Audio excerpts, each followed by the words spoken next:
La idea es pasar al siguiente paradigma, ¿no? Al paradigma, ¿se acuerdan, no? Pasamos de síntoma, trauma, a síntoma, fantasía.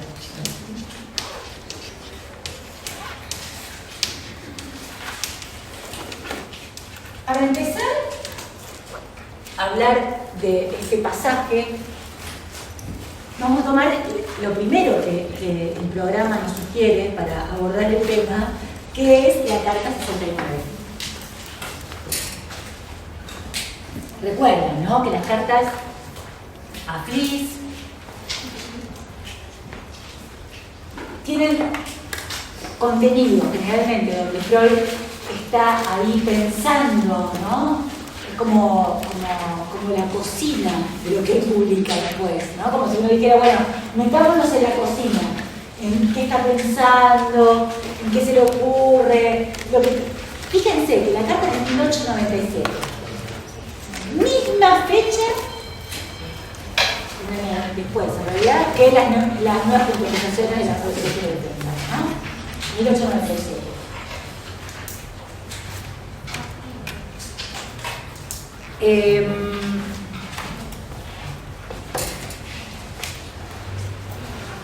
¿Cómo empieza la carta? Acuérdense que también no solo la carta sirve para pensar, repensar en su clínica, en la teoría, en qué modificaciones hacer la teoría, en qué está pensando, sino también en su autoanálisis. O sea, hay un autoanálisis de Freud que nunca es sin un otro.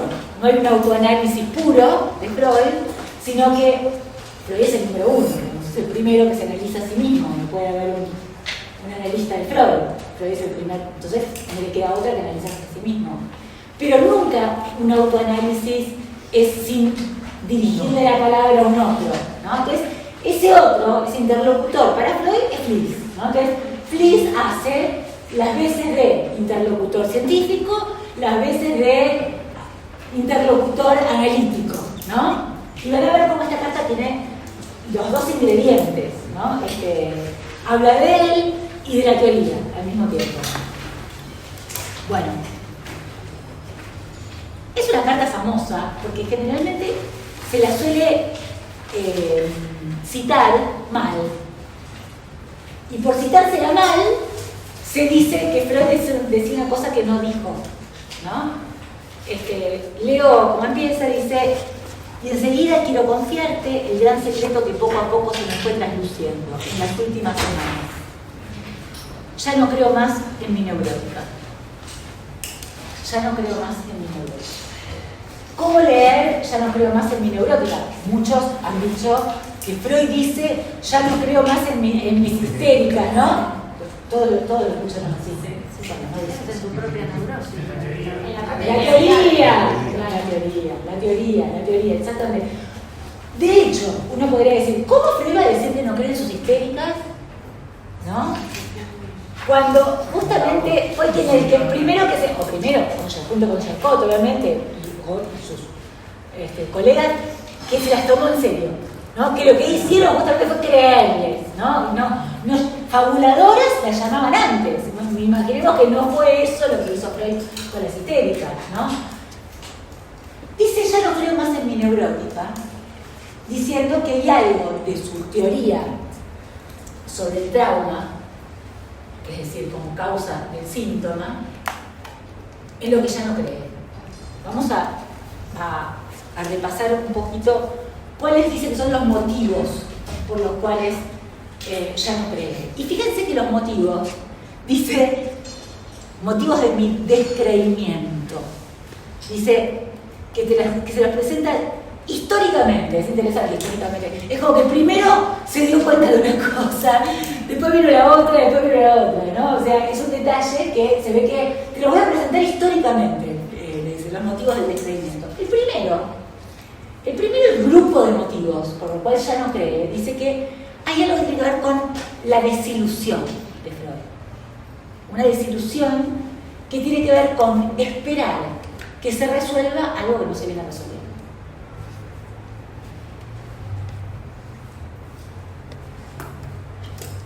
sea, la expectativa de Freud sobre la psiconeurosis era hallada la vivencia, resuelto el síntoma y resuelta la neurosis. La expectativa era esa, ¿no? Después dice, no. Se resuelve el síntoma con la neurosis. Pero si vamos más atrás, si logro pescar la vivencia primaria, entonces sí resuelvo la neurosis. Sí. No, ¿cuál es? ¿Esta? Sí, esta.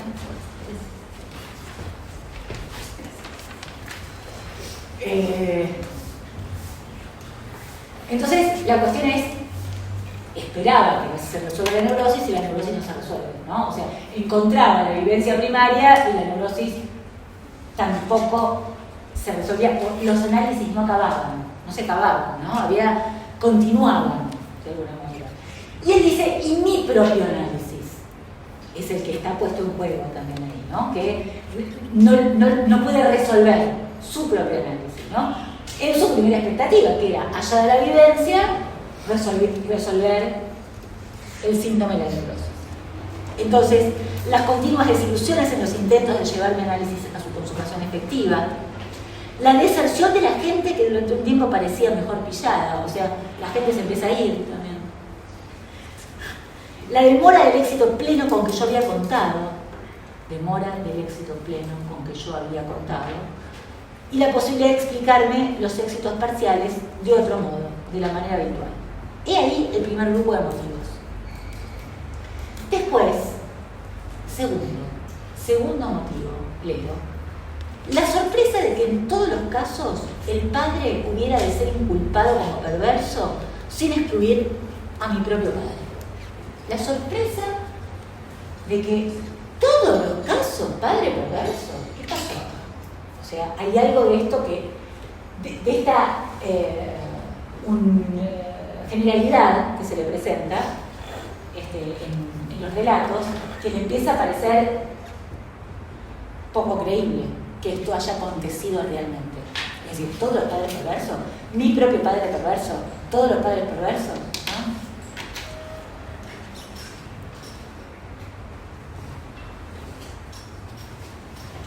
Este factor, el de ya no creer en que el padre fuera siempre el causante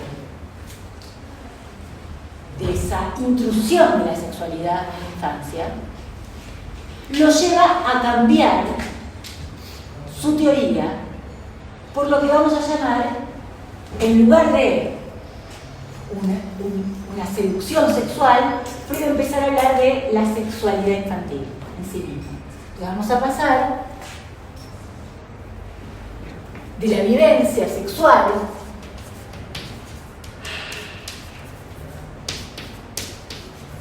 como una intrusión del adulto, ¿no?, a la idea de una sexualidad infantil.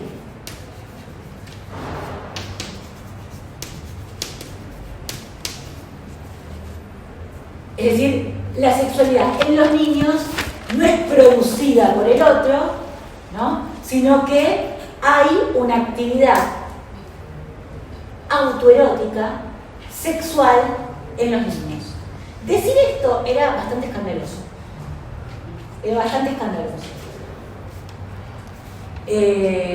Porque la época no admitía este tipo de hechos, incluso aunque se los comprobara, uno, digamos, los comprueba todo el tiempo. La sexualidad infantil está a ojo vista, ¿no? A nadie se le escapa que los niños tienen actividad o prácticas sexuales, ¿no? Bien. Pero Freud va más allá con la sexualidad infantil, porque lo que va a producir es una teoría sexual que va a despegar la sexualidad de la idea de genitalidad.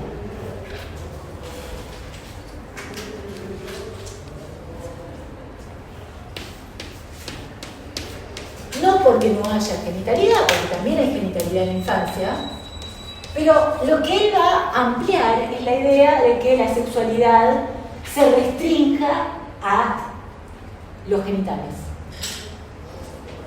Va a mostrar cómo en la infancia hay sexualidad en lo que va a llamar distintas zonas erógenas. O sea, zonas, distintas partes del cuerpo que van a tomar valor genital, erógeno, valor erógeno. Entonces, la consecuencia, digamos, de no creer más en la vivencia sexual es tener que armar una teoría sexual. O sea, tiene que decir, bueno, a ver, hablemos de la sexualidad humana. Tenemos que pensar en qué consiste esa sexualidad humana y tenemos que incluir dentro de la teoría sexual de los humanos una de sus características, que es la sexualidad infantil. ¿Y en qué consiste la sexualidad infantil? ¿No? O sea, eso urge. Tanto urge que escribe un texto para dar cuenta de esa teoría sexual, que es 3 ensayos de teoría sexual. ¿Sí? O sea, eso le empieza a urgir tener que dar cuenta de una teoría sexual, explicar la sexualidad humana. Lo van a ver, ¿no? Allí. Por otro lado, decir que ya no cree en esta vivencia, en que haya acontecido esta vivencia así, o que no solamente es que la sexualidad no viene en un adulto, sino también es creer que no se trata de hechos acontecidos en la realidad, ¿no? O sea, es dejar de pensar de que el evento traumático es el relatado por el paciente. Él va a hablar en algún momento de invenciones de recuerdos, más que de recuerdos, de invenciones de recuerdos. Dejó de pensar que el trauma se refiere a hechos acontecidos. O sea, vamos a decirlo de otra manera. Podrían haber acontecido hechos, pero no es eso lo que tiene necesariamente la eficacia traumática. Para decirlo de otra manera. El pastelero de Emma, ¿sucedió o no sucedió? No importa. ¿Quién dijo? No importa. No importa. Podría haber sucedido, podría haber hecho otra cosa el pastelero, podría haber estado el pastelero y a lo mejor le pellizcó el pelo, le tiró el pelo y ella, ¿no?, construyó, me pellizcó los genitales a través del vestido, ¿sí? Se desfiguró quizás ese recuerdo, ¿no? O sea, algo produjo una desfiguración del recuerdo.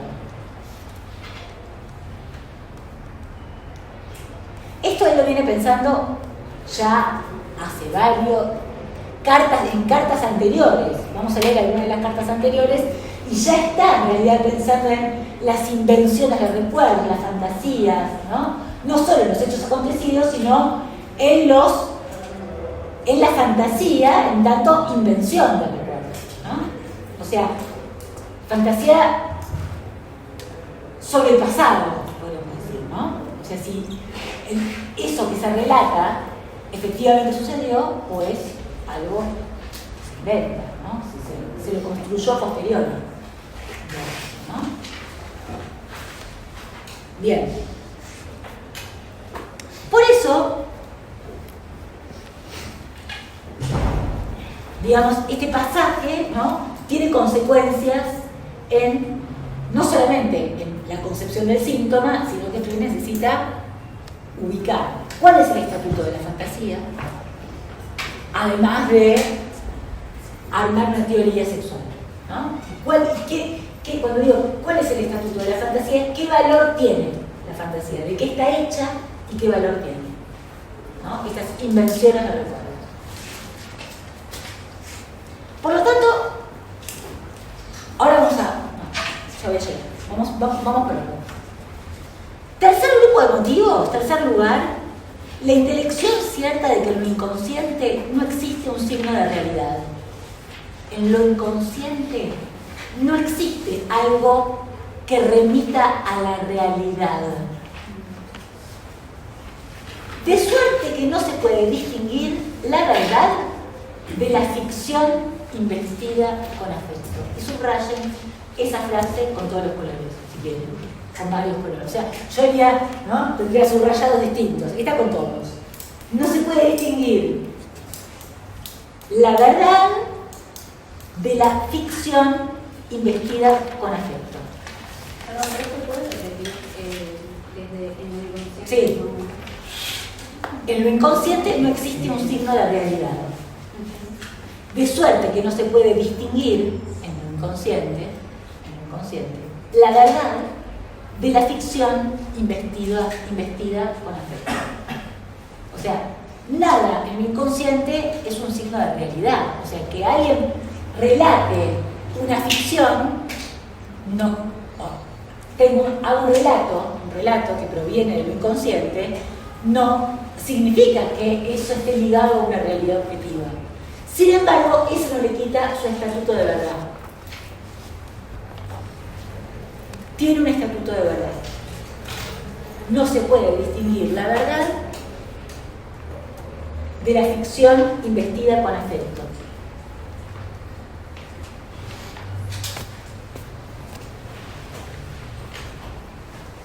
Después dice, según esto quedaría una solución. La fantasía sexual se adueña casi siempre del tema de los padres. Vamos a dejarlo entre paréntesis a ver si después entendemos qué quiso decir ahí.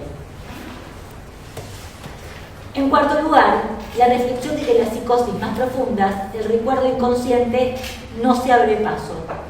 Con lo cual, voy un poquito más abajo, se hunde también la expectativa de que en la cura se podría ir en sentido inverso hasta el completo dominamiento del inconsciente por lo consciente. O sea, en la psicosis no encuentra la vivencia temprana, con lo cual ya ahí empieza a haber una sospecha de que tampoco, que la psicosis ya no pertenece al mismo grupo. O sea que hay otra cosa, ¿no? Si no encuentro esa vivencia, en las otras sí aparece, pero en la psicosis me aparece. Con lo cual, si no aparece, no puede dominar lo inconsciente por lo consciente, dice, ¿no? Pero además, ya eso implica una sospecha de que en la psicosis se trata de otra cuestión, ¿no? Abriría otra dimensión.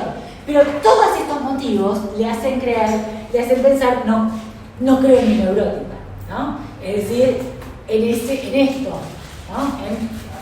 En un tiempo 1 y tiempo 2, ¿no? Resignificación del tiempo 1 con el tiempo 2. Podríamos decir algo así, ¿no? Como que si son invenciones del recuerdo, si no importa si sucedió o no sucedió, si se trata de invenciones de recuerdos, ¿por qué tiene un estatuto de verdad? Porque, como va a decir Freud en alguna de estas cartas, que yo ya lo voy a leer, dice, no puedo creer que la fantasía, o que esa invención de recuerdos se creó necesariamente desde el presente hacia el pasado. No puedo creer que el único motivo de armarse una fantasía venga de la actualidad hacia el pasado. O sea, que se arme así la fantasía, ¿no? Construyo algo sobre el pasado. Tiene que haber habido algo en el pasado para que se construya esa fantasía. Vamos a la carta, un ratito a la carta 101.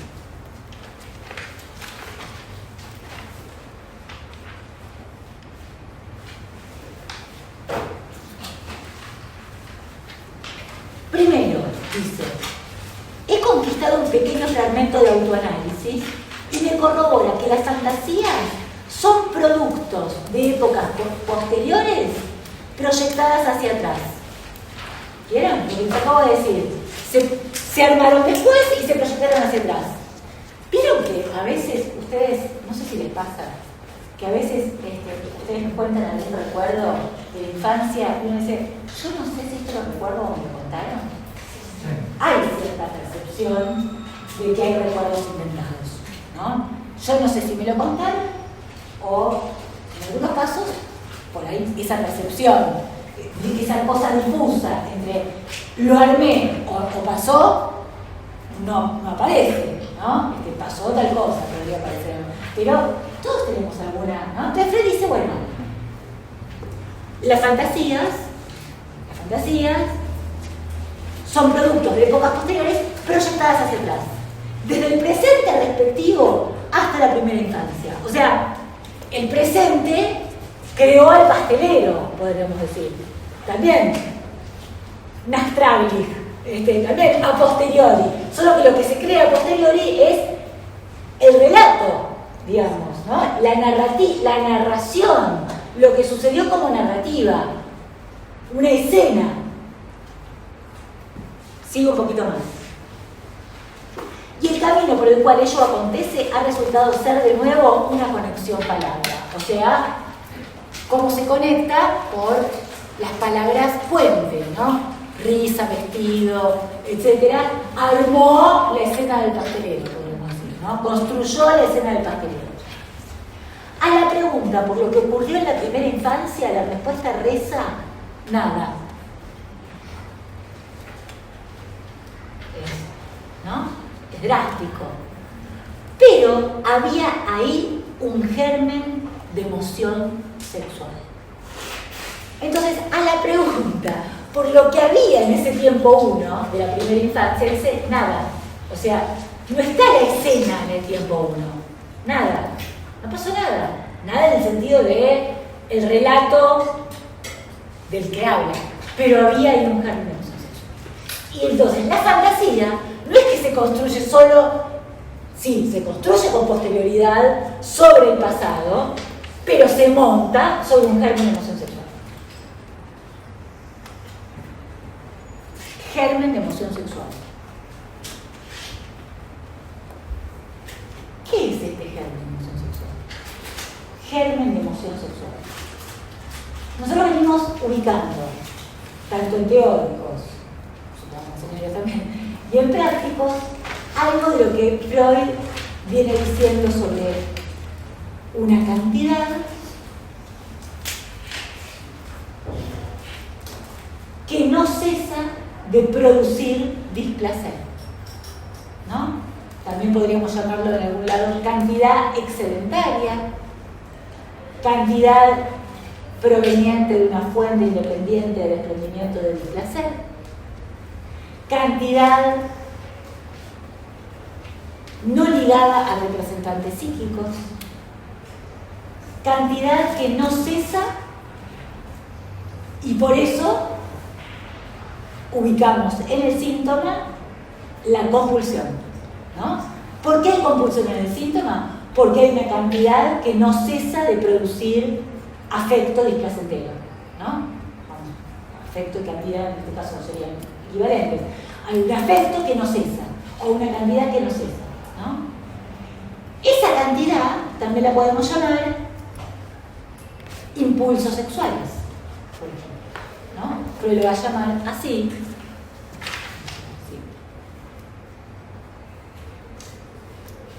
Por ejemplo, en la carta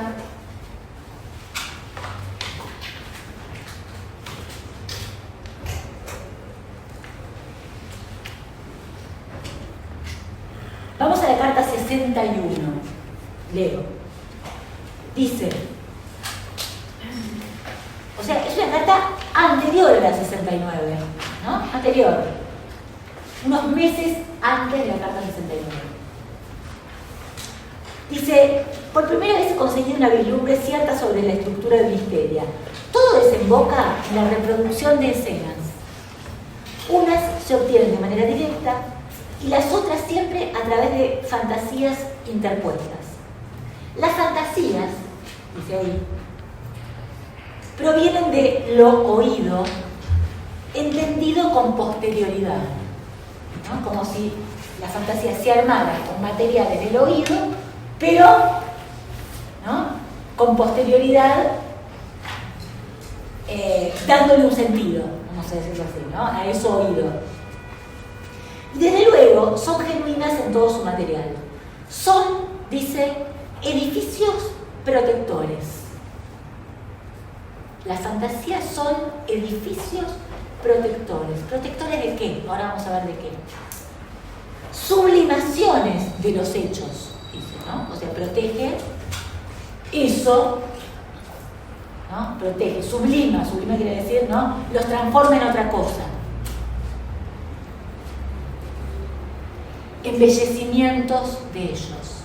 Embellecimientos de ellos. Y al mismo tiempo sirven al autodescargo. O sea, está diciendo a la liberación de la culpa, ¿no? Quizá su origen accidental en las fantasías onanistas. Un segundo discernimiento importante me dice que el producto psíquico que en la histeria es afectado por la represión, lo que es afectado por la represión, no son en verdad los recuerdos, pues ningún ser humano se crea sin razón una actividad anémica. Ah, me voy a recordar. ¿No? Dice, sino que lo que es afectado por la represión son sino impulsos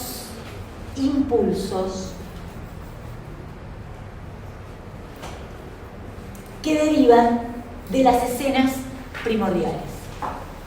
Entonces, nada, leamos esto todo junto. Él todavía acá no dijo nada, lo dice tiempo después. ¿Qué sucedió? Todavía está elucubrando qué son las fantasías. Dice, hay hechos, pero hay fantasías que deforman los hechos, ¿no? Entonces dice, ojo con los hechos, porque las fantasías lo deforman. Y más adelante dice, ya no creo más en mi neurótica. Y más adelante dice, ¿qué pasó en la infancia? Nada. Pero había ahí un germen de emoción sexual. ¿Qué es ese germen de emoción sexual? Bien, lo que después va a llamar, obviamente, la sexualidad infantil, ¿no? Es decir, en la sexualidad infantil hay impulsos, ¿no? Que piden tramitación o que exigen, que al aparato le exigen algún tipo de tramitación.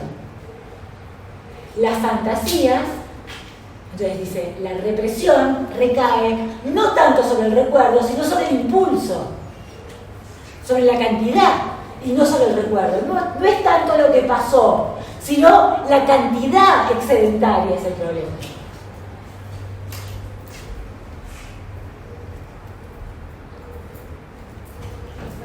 Sí. Igual lo que me sigue generando dudas es si entonces no aconteció el hecho. Podría haber acontecido, ese no es el punto. Lo que no le damos es al hecho el estatuto traumático. Lo traumático es, en todo caso, eso que la fantasía viene a recubrir, a cubrir, a embellecer, a sublimar. El monto de afecto que no se pudo tramitar. El monto de afecto intramitable. Esa es mi duda, o sea, ¿de dónde viene el monto? ¿De dónde viene? Todavía no vieron vivencia de satisfacción y vivencia de dolor teórico, ¿no? Bueno, entonces cuando vean vivencia de satisfacción y vivencia de dolor, Freud va a ubicar un origen a ese monto de afecto y a algo que va a llamar deseo también. Entonces va a haber dos tendencias, una va a ser afecto y otra va a ser deseo. Ambas tendencias dicen tienen motivos compulsivos. Quiere decir que tienen motivos compulsivos que no cesan. No cesan. Y si no cesan, son de alguna manera motor.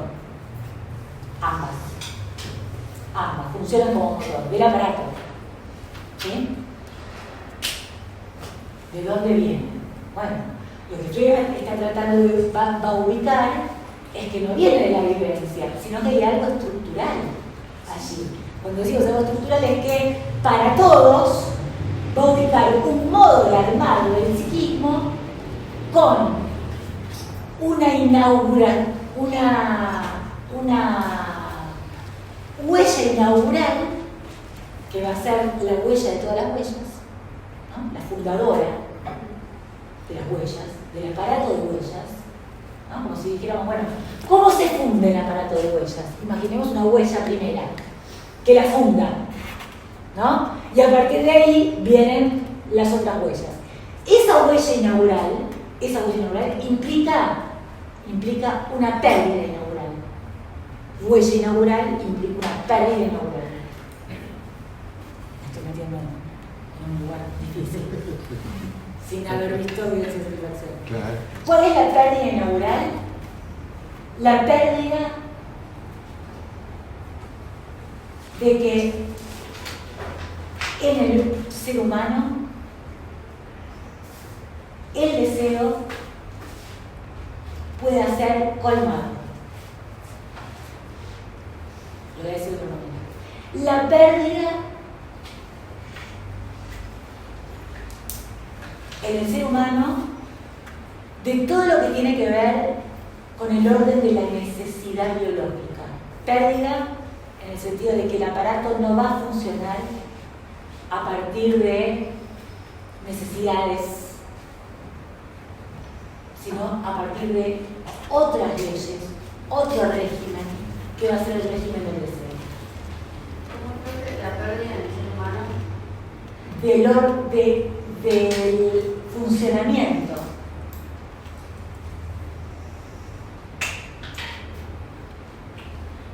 ¿De lo qué? El comportamiento humano, vamos a decirlo así, el comportamiento humano no se va a regir por las necesidades orgánicas. Se pierde en el ser humano, lo digo que se pierde, ¿qué quiere decir? Que se pierde la dimensión instintiva, ¿no? Se pierde la dimensión de regulación a partir de las necesidades vitales.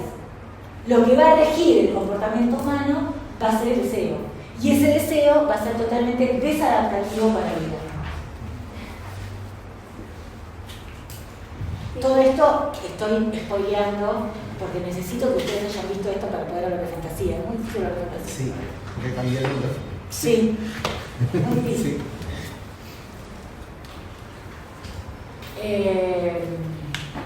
Entonces, ¿hasta ahí algo no se entendió de lo que dije? Todo. No le damos al hecho el estatuto traumático, sino a lo que la fantasía y ahí... Recubre o vela. ¿Qué es eso que recubre o vela? Un germen de emoción sexual. ¿Qué es ese germen de emoción sexual? Algo que venimos tratando de ubicar hace rato, ¿no? Es decir, hay impulsos en el aparato que necesitan tramitación porque exceden, ¿no? Es como si perturban al aparato y el aparato tiene que hacer algo con eso. ¿Qué hace con eso? En este caso, uno de los modos de darle trámite a eso es mediante la fantasía.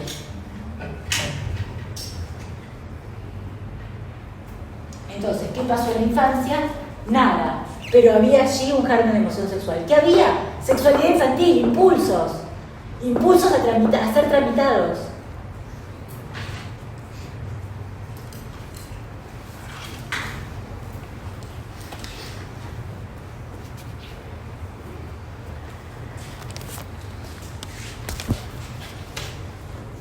Es decir que la escena relatada adquiere el estatuto de fantasía en ese sentido. O sea, la fantasía tiene un valor en el psiquismo.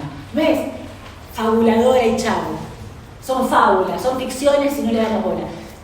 Esa fantasía tiene un núcleo de verdad. O se forma alrededor de un núcleo de verdad.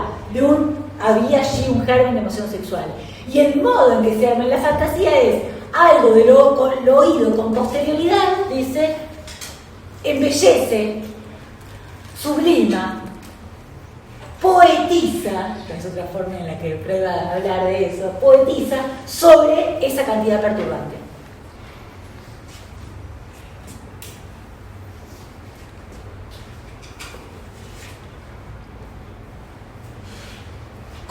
Como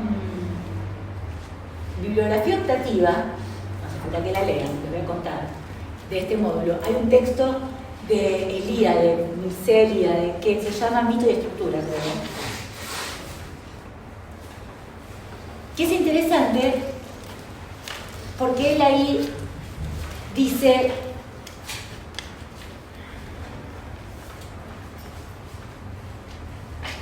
¿qué es un mito? ¿Saben qué es un mito? ¿Saben lo que es un mito? Sí. ¿Qué les parece que es un mito? A ver. Era una forma de darle una entidad a cosas que pasaban y no se podían explicar. Muy bien, perfecto. O sea, a cosas que pasaron en un origen. O sea, es un relato que da cuenta de un origen por lo cual las cosas son como son. O sea, ese relato da cuenta tal cual del estado de las cosas como son. O sea, las cosas son así y coinciden con ese relato. Pero es un relato de un origen arcaico del que no se puede fechar, del que no se puede dar cuenta, es prehistórico, son los comienzos, diríamos, ¿no? ¿Conocen el mito de Aristófanes o de la media naranja? Lo llaman así para... ¿saben a qué se le llama el mito se le llama vulgarmente el mito de la media naranja? Bien, los seres humanos amamos o queremos amar, buscamos en la vida el amor, porque habríamos sido una unidad, ¿no? Una unidad que se separó y entonces durante toda la vida buscamos esa otra mitad, por eso la media naranja, además se partió la mitad y estamos buscando mi media naranja. Yo digo la media naranja porque se lo dice vulgarmente, se dice, ¿no? Es mi media naranja, mi complemento, ¿no? Es eso que me faltaba de mi propio ser.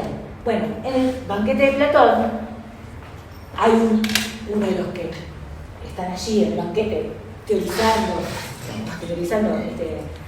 pensando sobre el amor, trae este mito, que es el mito de, ¿no? Que dice, a ver, seríamos un ser, de los andróginos. Los andróginos, ¿no? Seríamos una unidad, esa unidad se partió y entonces por eso estamos buscando todo el tiempo nuestro complemento, ¿no?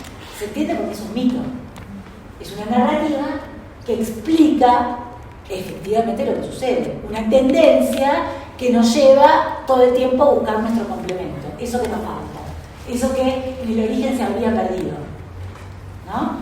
Y eso entonces, estar en esa búsqueda constante, ¿no? Búsqueda de su media naranja. Un mito, ¿no? Un mito es una narración, como el de las histéricas, es una narrativa que explicaría muy bien el síntoma, el estado de cosas.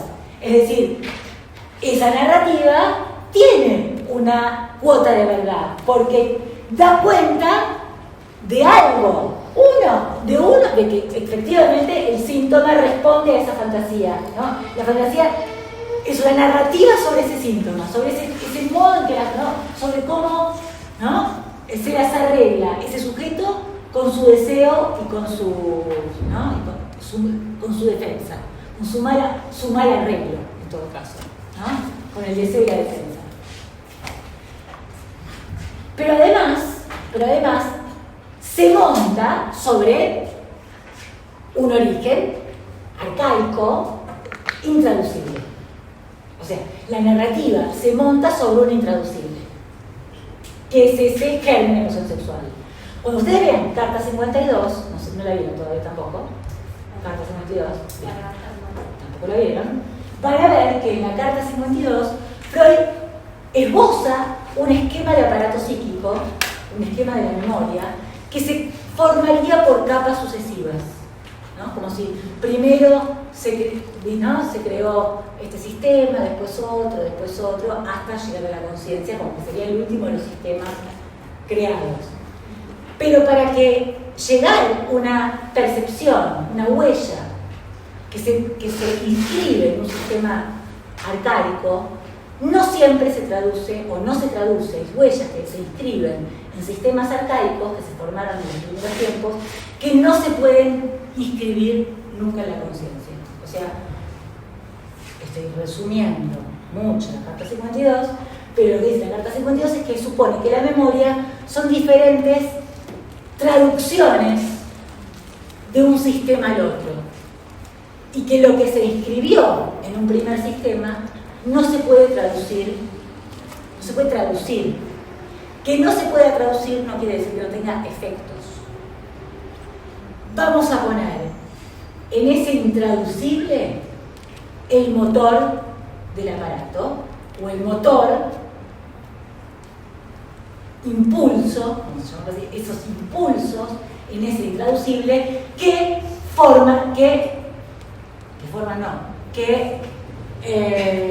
justifican la formación de la fantasía. ¿Por dónde se monta la fantasía? La fantasía se monta sobre ese impulso intraducible de los orígenes. Todo está relacionado, todo está designando esa zona intraducible, ¿no? Que la venimos tratando de bordear de diferentes maneras. Zonas intraducibles. La zona de lo intraducible tiene distintos nombres en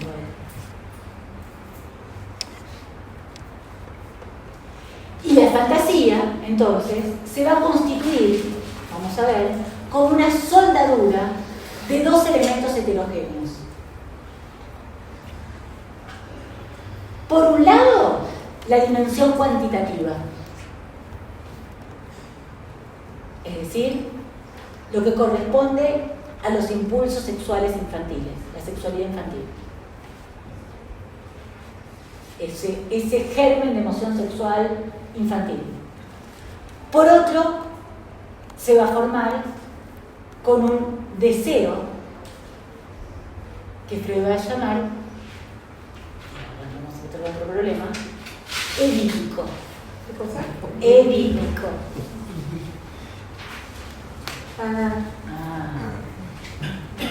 ¿Cómo se formaron esas fantasías? ¿No? ¿Cómo se formaron esas fantasías? ¿Qué pasaba en la infancia? Había un germen de emoción sexual, ¿no? Había sexualidad infantil. Había sexualidad infantil. Pero esa sexualidad infantil se tramitaba mediante fantasías que se generaban en la propia infancia. ¿Cuáles eran esas fantasías en la propia infancia? Fantasías de deseo en relación a los propios padres. Entonces, la actividad infantil masturbatoria, a la actividad infantil masturbatoria se le va a soldar algo que Freud va a llamar deseo, que va a ser esas relaciones, vínculos amorosos con los padres. Y estas dos cosas son elementos heterogéneos.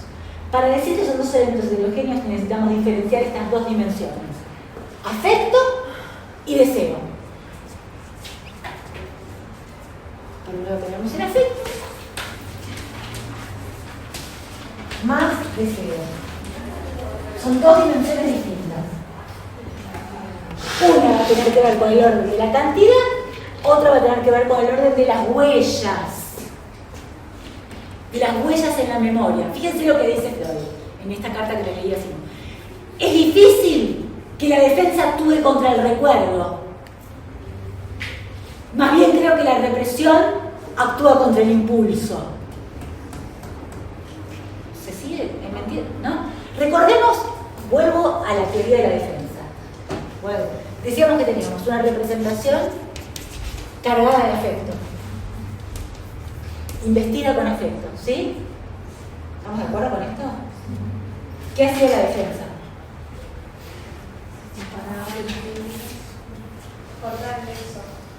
Separaba la representación del afecto. ¿Y qué hacía con la representación inconciliable? La desplazaba, primero lo llama grupo psíquico separado, después se supone ya forma la inconsciencia, ¿no? Bien, esta primera teoría de la defensa dice que lo que es inconciliable es la representación, ¿no? O sea, la vivencia que dejó, o sea, la representación que viene de una vivencia displacentera, podríamos decirlo así, ¿no? Se defiende entonces de la representación. ¿Por qué? Porque la manda el inconsciente. Eso podríamos decir que es la teoría de la defensa. Lo que Freud está tratando de decir es que ya cree que, en realidad entiende que más que de la representación, de lo que se defiende, es del afecto. Lo que perturba no es tanto la representación, sino el afecto. Es lo que venimos diciendo desde el principio, en realidad, ¿no? Freud lo dice acá. Pero ¿por qué la representación es inconciliable? ¿Por el tipo de representación? ¿Porque el pastelero pellizcó los genitales? No, porque está cargada de afecto, por el afecto.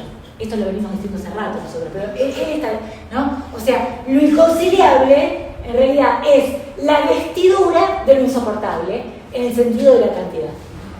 Es decir, se le da una narrativa a una cantidad excedente, a una cantidad excedentaria.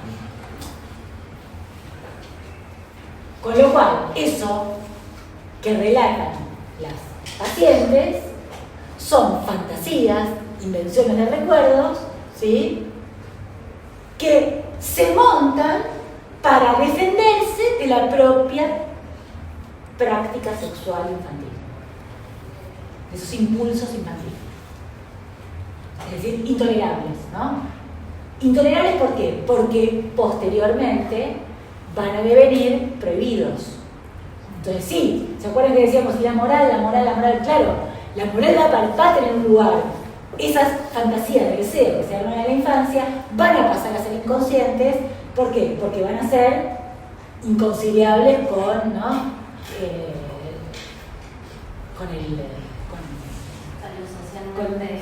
lo socialmente, por supuesto, porque el Edipo justamente lo que muestra es que necesariamente ese primer enamoramiento tiene que ser secundario, tiene que ser abandonado, ¿no? Y que todo lo que va a venir después van a ser sustitutos, ¿no? Y que el pastelero seguramente es un sustituto del padre, digamos, ¿no? Eso te diciendo, o sea, hay ahí una fantasía de deseo, digo, está el Edipo en juego, ahí. Solo que el pastelero es el sustituto del padre, perverso, ¿no? ¿Se entiende? No sé si usted vio que en México una suegra mató a la nuera, digamos, y que le dijo al hijo, ella te robó, vos eras mío. Bueno, ahí me salió, recordé mucho lo de Freud, justamente, tipo, una vez más Freud tenía razón. De amor entre las madres y los hijos. Entre las madres y los hijos. O sea, la suegra la mató porque ella tenía un hijo. Porque era loca. Sí. Se lo mató porque era loca. Sí, no, obviamente, pero textualmente le dijo al hijo, tipo, ella te robó. Sí. O sea, volvió literal, digamos, que debería haber sido sepultado y reprimido, digamos. Eso debería estar reprimido, ¿no? Pero son niños, eso, bueno, se puede decir metafóricamente, ay, es mi corazón, ¿no? Pero sí, tiene que haber funcionado la ley del incesto, ¿no? En estas personas no funcionó. No funcionó. No funcionó, por eso yo loca, ¿no? O sea, ya algo. ¿Desde qué lugar no funcionó? ¿Desde ella en su propia infancia? Porque como es para con el hijo. Habría que preguntarle a ellos. ¿Cómo es para con el hijo esa parte? Habría que ponerlo en un diván, que no creo que se solo un diván, yo no lo conozco en un diván. Pero habría que pasar en todo caso ver si, ¿no? ¿Qué se produjo en ella y por qué, en todo caso, eso no se produjo, ¿no? ¿Qué pasó por lo cual? Pero en su propia historia. En su propio psiquismo. Claro, sí. Después, en su propio psiquismo, ella relatará lo que relate, pero de ese relato uno puede ubicar algo de qué pasó, ¿no? De cómo se organizó ese psiquismo para que la ley de prohibición del incesto no haga mella, ¿no? Que es una ley que tiene que funcionar, se tiene que inscribir de alguna manera para todos para poder, ¿no? Ser seres socialmente sociales,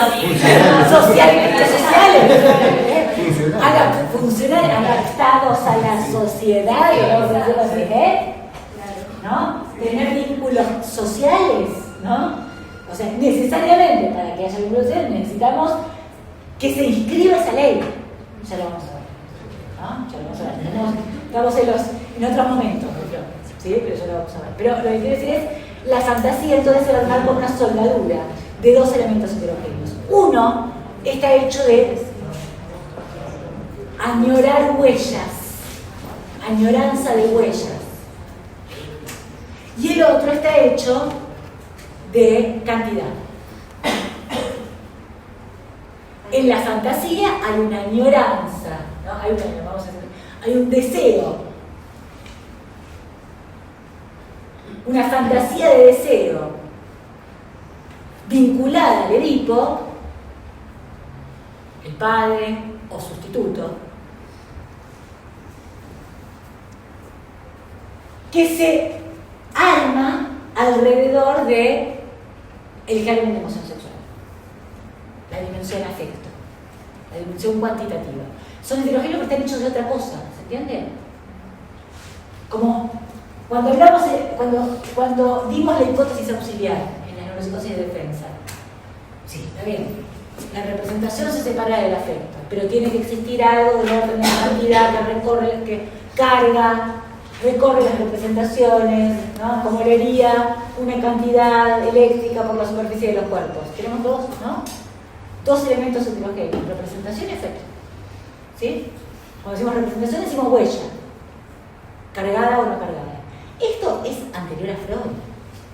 O sea, esto Freud es un modelo que, ¿no? La idea de representación con afecto, cargada con afecto, viene de la filosofía, ¿no? De hecho, estoy estudiando Spinoza ahora. ¿Saben Spinoza? Sí. Bueno, Spinoza ya hablaba de representaciones cargadas o no cargadas de afecto, ¿no? Ideas cargadas o no con afecto, ¿no? Bueno, esa idea de dos elementos distintos, afecto, solo que en Freud tiene no es el mismo afecto que en Spinoza, porque cuando en Spinoza se habla de afecto, habla de celos, tristeza. Acá no hay ninguna cualidad. Este es el punto. No es cualitativo el afecto, es cuantitativo. Es eso que insiste, de lo cual... Exacto, perturba, insiste, y es eso que no cesa en el aparato, que por un lado funciona como motor, pero que exige una tramitación y un continuo. Hay una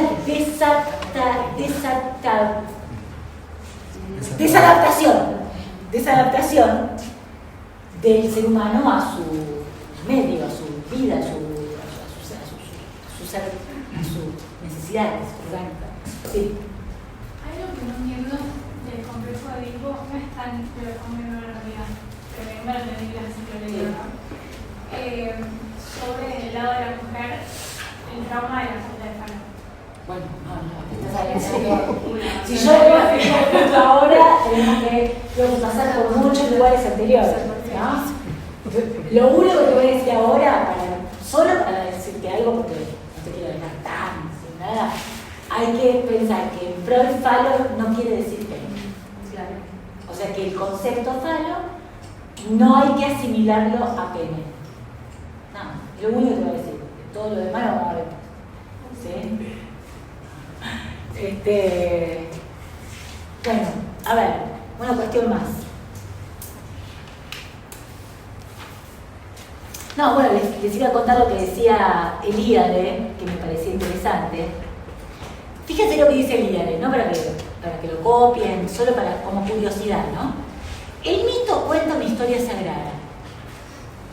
Relata un acontecimiento que ha tenido lugar en el tiempo primordial, ¿no? El tiempo fabuloso de los comienzos. Es pues siempre el relato de una creación.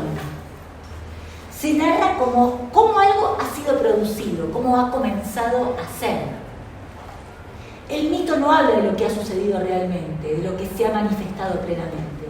Los personajes de los mitos son seres sobrenaturales, generalmente los pueblos, ¿no? Los pueblos son seres sobrenaturales, ¿no? Es como que, de repente vino la diosa, no sé qué, y le incrustó un no sé cuánto, ¿no?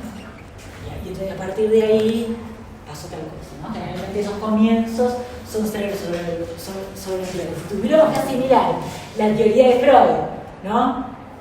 O estas fantasías a mitos, podríamos decir acá que el padre es una especie de ser sobrenatural que le incrusta la sexualidad al niño, ¿no? Que lo abusa y a partir de ahí por ese abuso, quedó todo el tiempo traumatizado por esa escena, digamos, ¿no? Es cierto que está traumatizado, pero no necesariamente porque vino el padre, ¿no? Como sustituto, no necesariamente, ¿no? El mito no habla de... Se les conoce sobre todo por lo que han hecho en el tiempo prestigioso de los comienzos. Los mitos revelan, pues, la actividad creadora.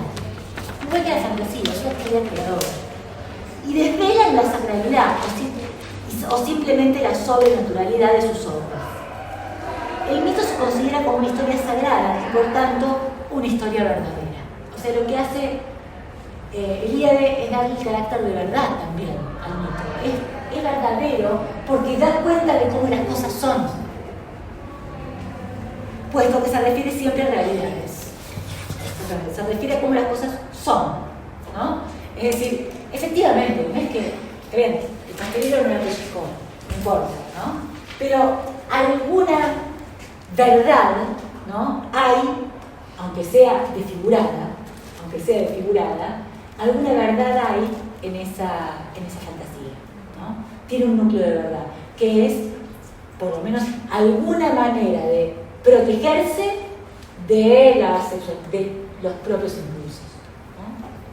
De protegerse, de velarlos, de darle una narrativa, de dar cuenta de cómo para cada uno la sexualidad es intrusiva, digamos. No importa si vino de un otro o es intrusiva, ¿no? Se vive como, de alguna manera, como un excedente perturbante.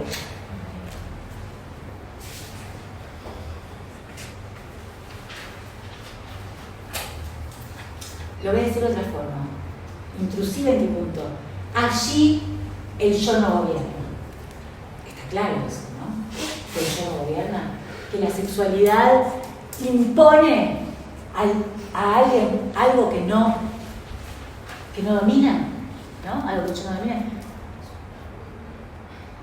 Y nos aferramos a lo que no tenemos que aferrarnos, y queremos, y lo hacemos, y nos aferramos ahí donde no tenemos que estar, y vamos a encontrarnos a esos lugares donde está prohibido, y hacemos lo que está prohibido, y hacemos lo que no nos conviene, y nada que tenga que ver con lo que estaría bien. No es todo lo que está bien, digamos, ¿no? Más bien es todo lo que nos perturba, porque resulta que yo quería enamorarme de un príncipe azul y me enamoré de un sapo. ¿Qué hago?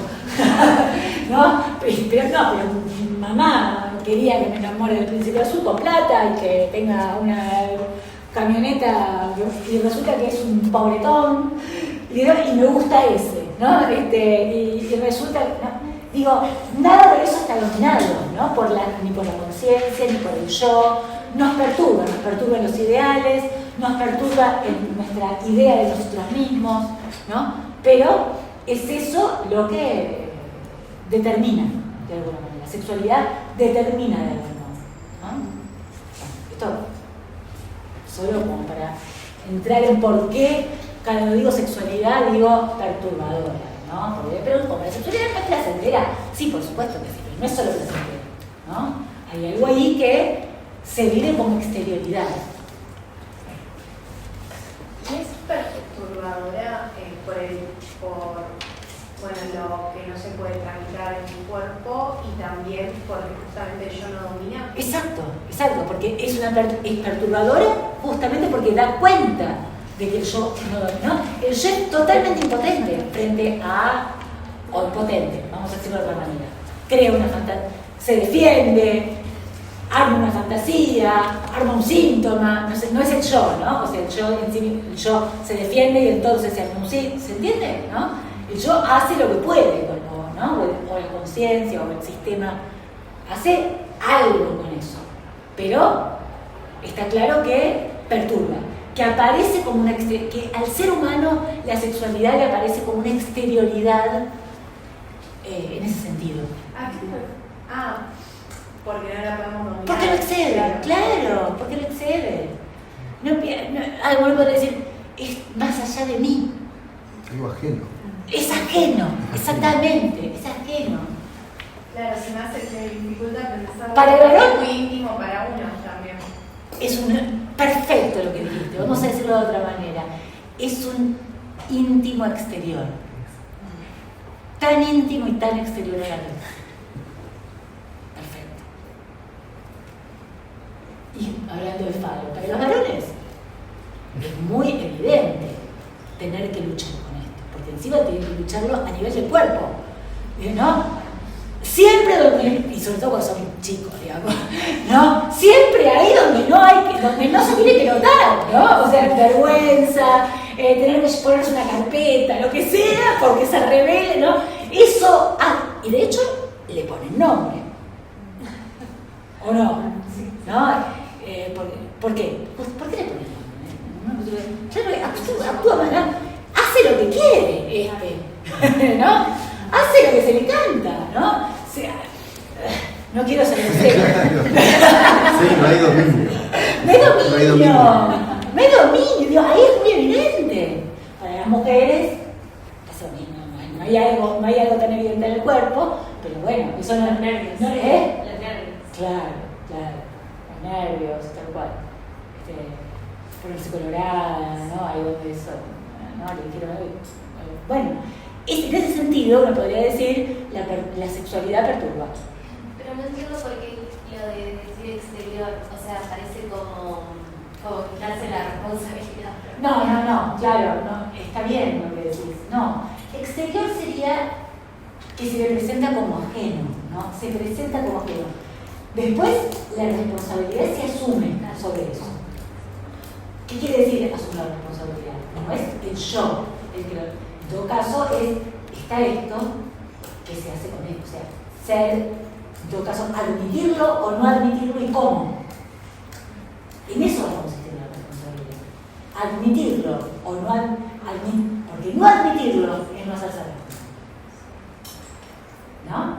La responsabilidad es, esto es mí. A veces admitirlo es no hacerse responsabilidad. Depende cómo, claro, depende cómo. Habría que ver todo lo que estás imaginando en este momento. Pero, habría es que imposible no. ¿Eh? Es imposible no hacerlo propio, ¿no? Cuando hay que entender esas cosas. Si es imposible no hacer lo propio, es muy posible no hacer lo propio. Yo creo que el síntoma es un modo de no hacer. El síntoma es un modo de desconocer. ¿No? ¿Por qué? Porque se encuentran sustitutos. Digo, el neurótico obsesivo que está pensando en lavarse las manos todo el tiempo no está admitiendo cuál es el impulso que está detrás de ese síntoma. Ahora, si se analiza, si quiere saber qué es lo que lo lleva a estar lavándose la mano todo el día, mejor se sabe, ¿no? Pero para hacerse responsable hay que admitirlo. Hacerse responsable es eso, ¿no? Y decir, claro, es así, ¿no? O sea, me estoy defendiendo de esto por medio de lavar las manos, pero por más que me lave las manos, no estoy tocando, esto sí está, no lo puedo, claro, más bien lo contrario, ¿no? No sé si ¿Cómo? Que ahí es como una represión también. Es lo que se reprime, claro, tal cual. Se va entendiendo por lo que veo. Se va entendiendo, ¿no? Así dicho en criollo, sí. Dicho así en criollo, sí, pero después. Dicho así en criollo. Bueno, como está dicho en criollo, ustedes lo que tienen que hacer es ir a los textos y traducir lo que ven en criollo, ¿no? O sea, eso que dice ahí, asimilarlo, porque lo importante es decir los conceptos, ¿no? Ahora, hay que decir un poquito en criollo para poder entender esos conceptos, porque si no los conceptos quedan muy... Igual está bueno que estamos construyendo todo, digamos, toda una misma cosa. Claro, o sea, como que vamos poniéndole ladrillos a esto, no tiene nada que ver. Tal cual, le vamos poniendo ladrillos, así es, le vamos poniendo ladrillos, tal cual. Sí. De hecho, ¿no? Les voy a leer algo que dice Freud al final. Vamos a terminar un poquito con la carta 69, que me parece interesante. Vuelvo a la carta 69.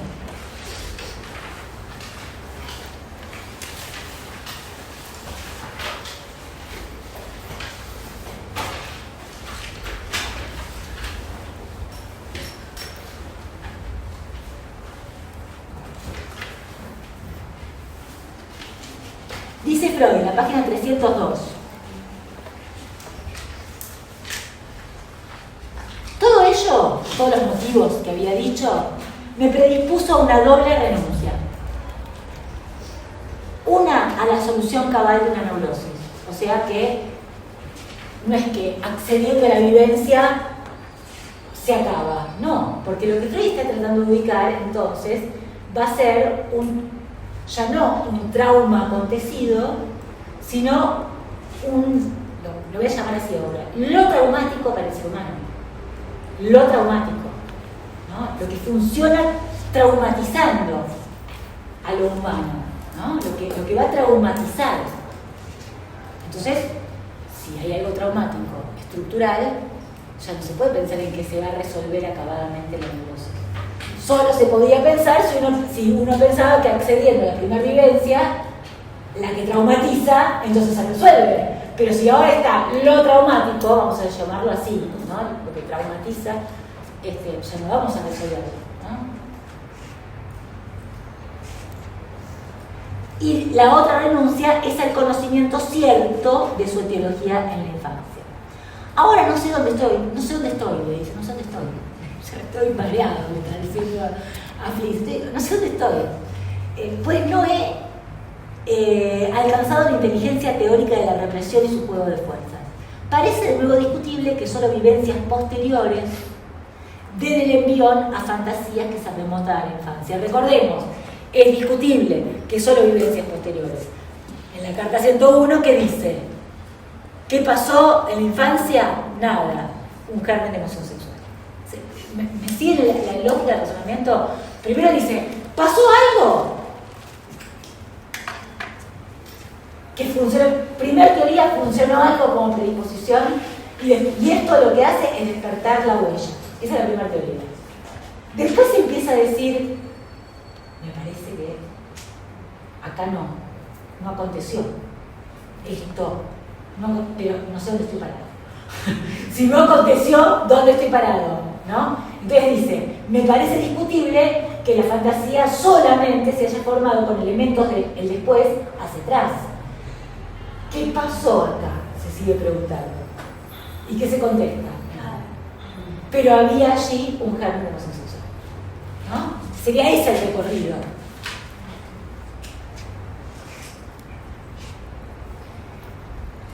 Y sigue diciendo, si yo estuviera desazonado, confuso, desfalleciente, dudas así podrían interpretarse como fenómenos de cansancio. Pero como mi estado es el opuesto, tengo que admitirlas como el resultado de un trabajo intelectual honesto y vigoroso. O sea, cree en sus dudas, vamos a decirlo así. Creo en mis dudas. Dudo, pero creo en mis dudas. Y enorgullecerme por ser capaz de una crítica así. ¿A quién critica? A sí mismo. O sea, está diciendo, yo soy capaz de hacer mierda todo lo que dije hasta ahora, digamos, siendo que publiqué. Atendí pacientes, vinieron no sé cuántas histéricas acá y las atendí con esta idea, etc. Lo que pasa es que ese cuestionamiento no es que desmiente totalmente lo anterior, porque es como si fuera una capa de análisis que no le permitió ver que había más allá, ¿no? Como recién hablaba de los ladrillos, podemos hablar de capas, ¿no? Hay una capa más allá, ¿no? Sí, me habló de, está bien hasta ahí, ¿no? Va diseccionando. Va diseccionando, claro, va diseccionando. Por eso parece que la hipótesis auxiliar queda como todavía desencajada en esos ladrillos. Totalmente. La hipótesis auxiliar es una hipótesis que todavía no tiene respuesta, ¿no? Entonces, pero es sobre la que está basado todo el tiempo esto. Pero es la pregunta que está todo el tiempo, ¿no? Insistiendo, claro, la pregunta que no cesa. La pregunta que no cesa, ¿no? ¿Dónde está la causa? ¿Estuvo acá o hay algo más allá que ese acontecimiento, ¿no? Vivencias traumáticas, etcétera, ¿por qué? ¿Por qué? La primera pregunta era ¿por qué ese acontecimiento se vuelve traumático? Y porque hay algo más allá, ¿no?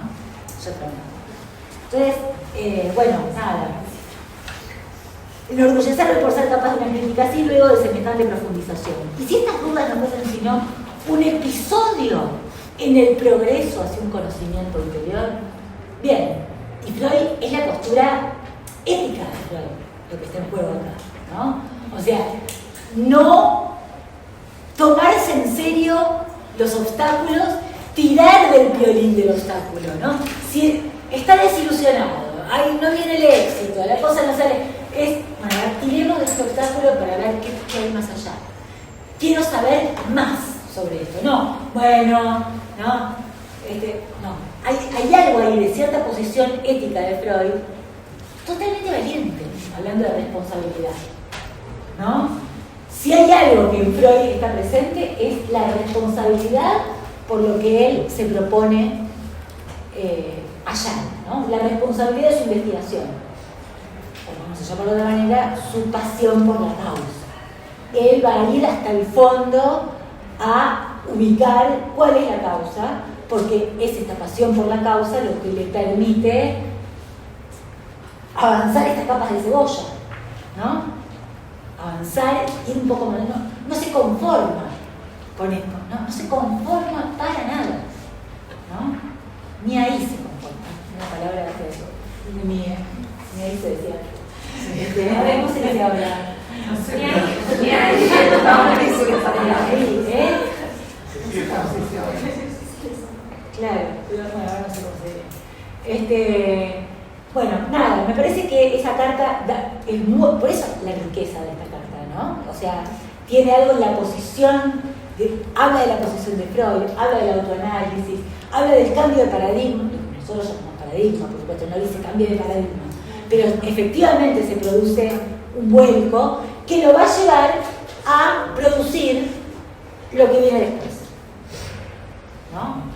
Ahora, para pensar la fantasía, ustedes ahora, para que quede más clara la idea de fantasía, es muy necesario que pasen por estas otras, esto otro que venía pensando Freud al mismo tiempo, que es lo que está en la carta 52 y lo que van a ver con las vivencias de dolor y vivencias de satisfacción. Esas dos vivencias las va a retomar en la interpretación de los sueños. O sea que, si bien el proyecto nunca lo publica, son ideas que va a retomar luego en la interpretación de los sueños, que es lo que vamos a empezar a ver nosotros. No la clase que viene, no la semana que viene, la clase que viene, pero no la semana que viene. Es esto que se levante el paro por alguna razón, porque